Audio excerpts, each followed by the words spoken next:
What's going on, people? Mr. Anti-Lock here. Today, to bring you the 3 chapters that I mainly review. Due to the fact that the chapters came out late this week and we wasn't sure when the chapters were coming out, I have a busy work schedule, but I always try to be consistent with my content. For those who have just subscribed, I want to welcome you to the greatness that is Mr. Anti-Lock. 4th seed of Squad 00. Now for this week, we're starting off with Bleach. Now some people may not agree, but for me, I'm going to do a page-by-page review of this because this chapter was so epic. Starting off with the first page, we get a glimpse of Mayuri stabbing Hitsugaya with Asusoke Jiso. And what I find interesting about these few panels is that there's like a small shockwave that's coming through Asusoke Jisu. I don't know if that's his ability to paralyze people. They're actually showing it now, but I find that to be pretty epic. Page 4 of the manga stream translation, we get into a panel with Hitsugaya up there. He's laid out and Mayuri's about to administer this drug on him. Now, since it's an experiment, I wonder if this particular drug has the ability to bend reishi into the blood or pull reishi out of the blood. Who knows? Going on to the next page. Mayuri is so maniacal though, because what makes it crazy, this man says, at least there's a small grain of solace in seeing you fight back with words. He actually gets a kick out of you trying to resist while he's performing an experiment on you. This guy is a madman. And then we get that panel with Toshiro Zombie Gaia. Or should I say, Toshiro Hitsu Zombie being encased in all black. What I find funny about that, and my thought about that, it reminds me of when, two things. It reminds me of when like the symbiote in Spider-Man is taking over your body. And it also reminds me of when Ichigo was getting taken over by Hollow Zangetsu. Then we get an explosion on page 6. We get an explosion of screams and agony. So this thing must be really like taking over his body. And in the next panel below it, it looks like he's spitting up blood. Now in this panel, you see 3 footsteps. Well, three sets of feet. Mayuri gets the side eye and shit. Then we get Kensei, Rose, and Matsumoto. That is the epic panel of the week, I have to say. That is the epic panel of the week. What have you done to her? Matsumoto has zombie titties now. Now, what I find interesting about this, he says, for all vice captains and captains to assemble here as corpses is a slight so pitiful I can't even bring myself to chuckle about it. You're all in the way of the experiment. Then we go into the next page where Mayuri summons his zombie hollows. He's like, take care of this for me. Now, when we get to the cover page, which the chapter is called Rub Dolls, Bleach 594, when we get into the title page, Hitsugaya's face is almost engulfed in that darkness or blackness or whatever's taking him over. What I find ironic and what makes me think when I look at this panel, another thing that it reminds me of, do you remember when Zangetsu engulfed the hollow and it looked like that wavy white thing. What if this was like a sample of Ichigo's blood that Mayuri somehow turned into some pathogen, or just like a vaccine for like the Quincy stealing the Bankais? What if this was like something that was a part of Ichigo's blood, like a synthetic version of Ichigo's blood? We get into this next panel with Candace, Commissioner Gordon, and Na all knocked the fuck out, possibly killed. You know, I don't want to count them out just yet, but they look dead. And then below that, we get this panel with Byakuya standing triumphant. Now, you gotta understand something. People may not respect this, but before Byakuya went up to the Soul Palace, that man was on that level. He got taken down by Asnot. He went up to the Soul Palace. Got a super upgrade in abilities. Now you gotta think of something. If Rukia and Renji can come down from the Soul Palace and wreak havoc amongst the Stir Ritters, you telling me that this man Byakuya, with his skill that he already had, not be able to take down 3 Stir Ritters, no problem? Renji took down Masty Masculine, no problem. Rukia had a little hiccup, but she took down Asnot, no problem. You telling me this man couldn't achieve something like that? I think not. I feel like people are forgetting the epicness that's Byakuya Kuchiki. I digress. Below that panel, we get a set of footsteps, or a set of feet. And it's Menanis and Lilioto.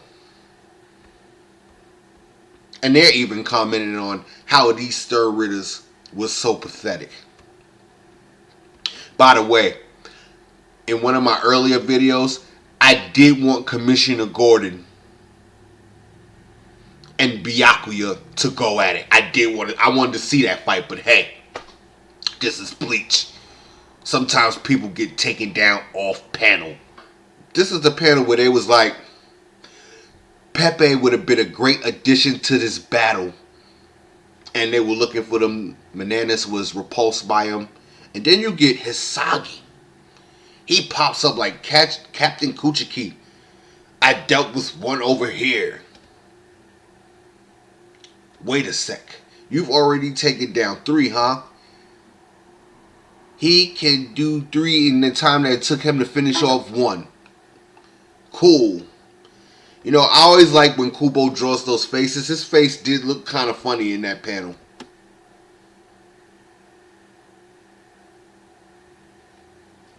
Then, my man tried to attack him. Like, there's that puppeteer technique again. And it's like, he attacked him without even realizing that he attacked him. And Byakuya's like, what the hell is going on? I have to say, despite what people think, this chapter was epic. Again, he attacks Byakuya, and he's like, why are you swinging your blade at me? And he's like, are you being manipulated by the enemy, or perhaps an imposter? And Lilioto says, here he comes. I'm just doing this for Pepe-sama, says Hisagi. Now, I hate to say it, I want to see this man get some shine.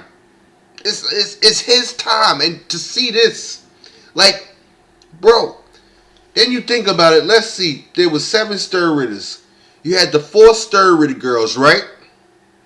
Then there was Na, Basby, Commissioner Gordon, and Pepe, which was the epic 8-on-1. Thinking about it, let's see. Giswell is fighting Mayuri right now. Byakuya took out Commissioner Gordon. He took out Na.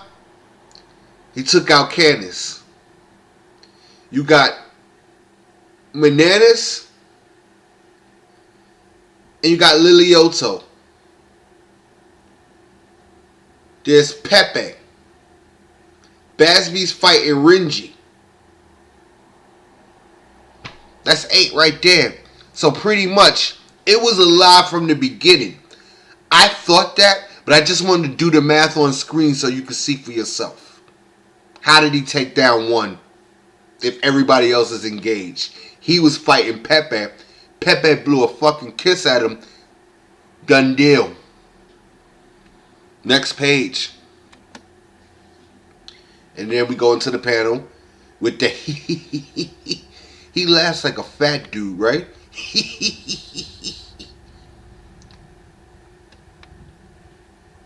Got just one heart, got just one body. But I've set my eyes on you. Your heart was split in two. And that divided with heart and body, I'll group them together and they'll belong to me.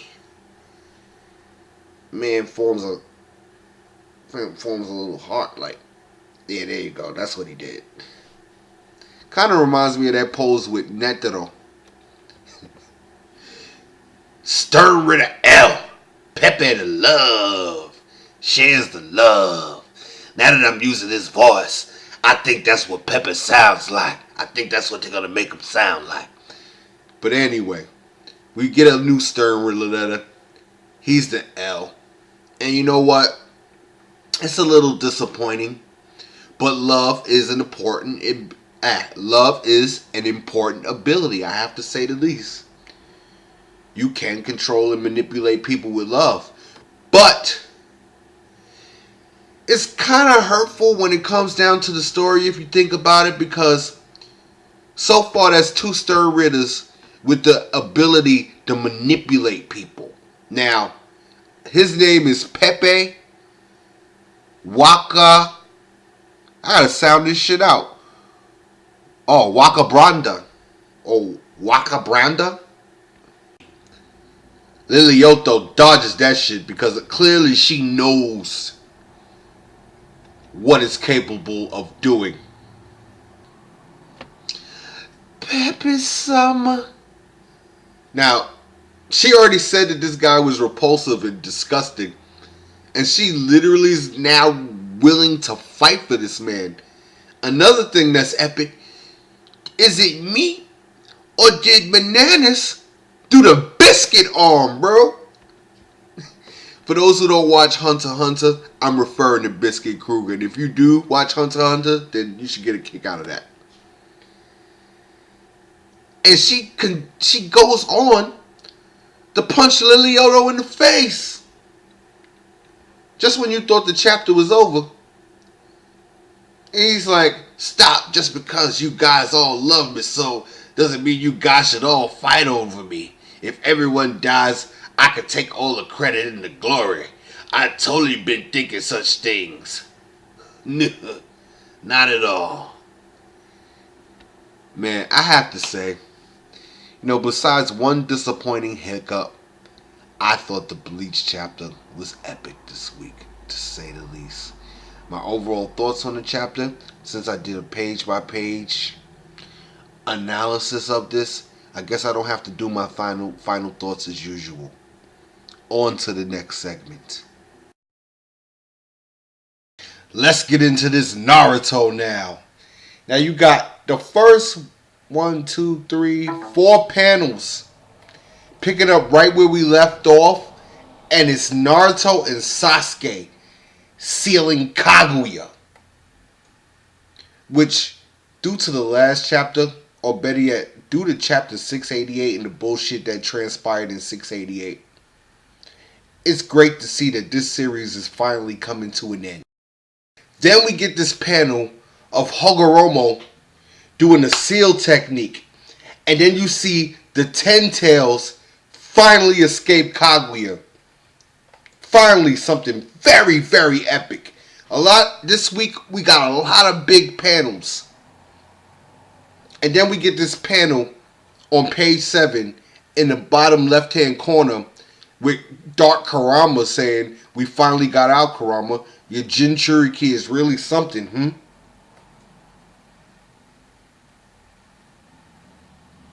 Then we get that epic panel where Madara has finally separated from Kaguya and he's beat the shit. Honestly, it's like my man Speak123 said. The editors wanted to drag out the series a little longer than it has to. They put money on the table and Kishimoto went for the bait and just stretched it out longer than it has to be. I feel like if you would have took Kaguya out and Naruto and Sasuke would have just sealed Madara, exit all of that Kaguya shit, it would have been Naruto and Sasuke sealing they would have been sealing Madara, and then you would have seen Madara beat the shit in that bottom panel. And that's what I would have liked to see. Then we get this epic panel where it seems like a giant rock ball where everything is just sealing Kaguya and all of her power together. Then you got the big panel with Kurama. He's saying this way. Sakura screaming, "Sasuke-kun." Kakashi says, "What happened to Naruto?" And he said he still has something left to do. He had to take care of that on his own. And what is Naruto doing? He pops right in front of Black Zetsu. And I thought this shit was so ill. He was like, "Dude, you going with her too. There's no way you hanging around after all of the trouble you caused." Looking in the bottom right hand corner. Matter of fact, I'm going to read this whole panel. It said, "Looks like there's no other choice. I'll have to wait until Mother's next revival. So," and that's when Naruto pops in. He's like, "So, you never wanted to have to leave your mother's side. Wait a minute. You never wanted to have to leave your mother's side, did you?" Then you get that panic with Jiraiya.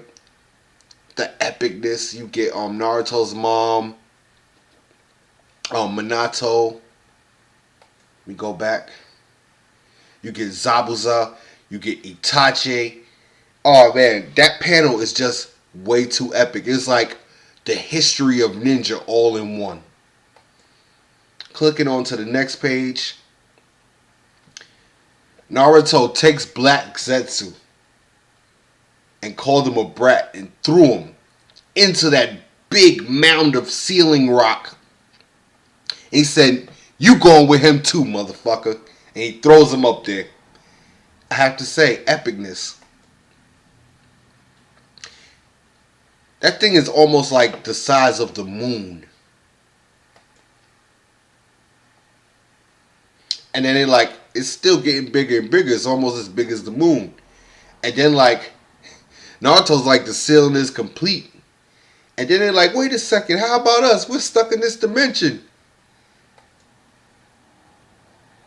The Kubi, or as we know him as Karamba, is like, Naruto ain't that smart. I guess he didn't think this shit all the way through. And then we get this epic panel with all of the previous Hokages, Hogoromo, and I know I said the previous Hokages, but I gotta point these two out.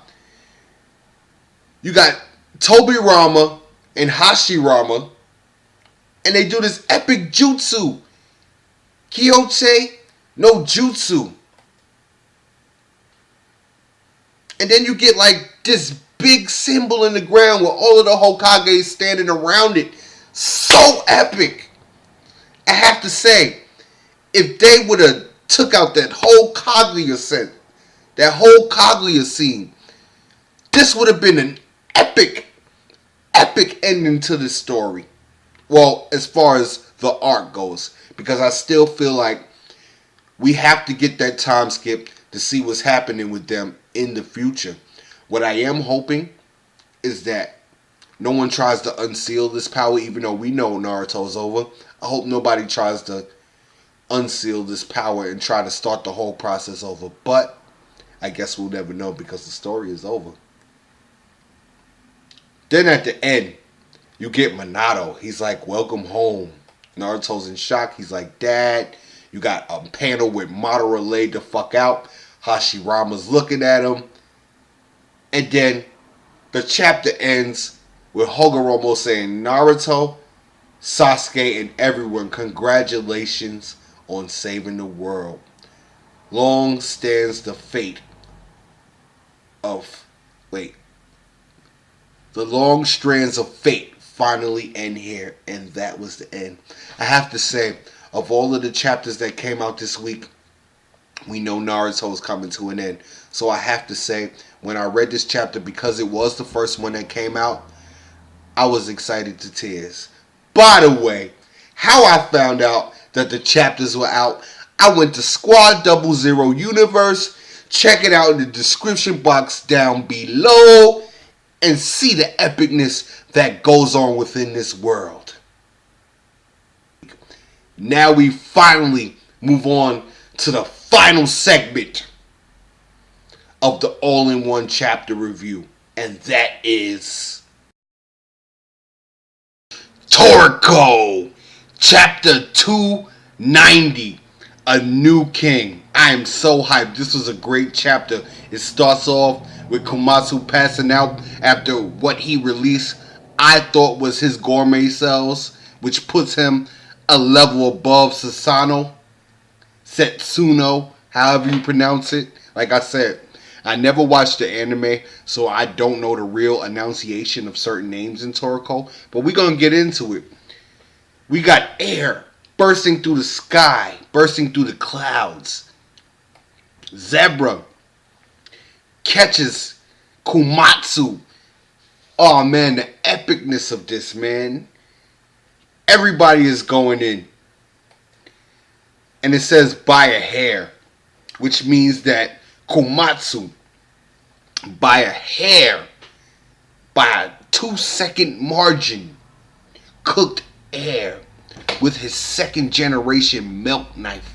So ill. Then we get this huge explosion of air fruit, and it's just blowing out air into the world. And it says that ingredient, absolutely massive in size. Everybody's like, it's coming out. We made it in time. Everybody's excited. And I have to say, another chapter with a lot of big panels this week. And it was just incredible. All of the big five just looked up into the air like, damn, it's done. Komatsu mumbles Toriko, though that all of the energy was extracted from his body. We go back to the panel with Toriko and the Horse King. Toriko is in awe that he didn't die, and he's just standing there. And what I like to point out is that though Toriko was outclassed, he still had that undying will of a Bashukuya in his eyes to fight this thing until the very end. Very epic.